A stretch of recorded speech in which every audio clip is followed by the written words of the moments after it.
Mayamang kultura at kasaysayan ng Pilipinas sa ibinida ng partner ni Pangulong Duterte na si Honelet Avancenia nang ipasyal niya ang mga kabiyak ng ASEAN leaders sa pambansang museo. Balita natin ni Tina Panganiban Perez.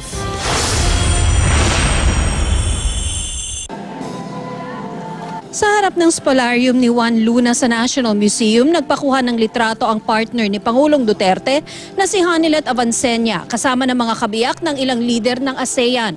Magkakatabi sina Tran Nguyen Tu ng Vietnam, Nali Sisulit ng Laos, Avancenia, Iriana Widodo ng Indonesia at Naraporn Chanocha ng Thailand. Ang painting ni Luna na pambansang yamang pagkalinangan, isa lang sa napakaraming likhang ipinagmamalaki ng bansa. The National Museum is the showcase of our artistic and cultural heritage, and we're very proud to be able to share this with spouses of our ASEAN leaders. Sinalubong ang mga kabiyak na mga leader ng ASEAN ng musikang Pilipinong likha gamit ang mga kawayan.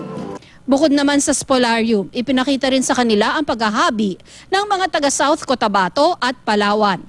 Ayon kay Barnes, ipinaubaya ni Avancenia sa National Museum kung ano ang dapat ipakita sa mga bisita. She's very happy with the museum, and she's very comfortable in leading the group around. Sa National Museum na rin nananghalian ang grupo. Habang kumakain, may nagtatanghal naman ng mga katutubong kanta at sayaw.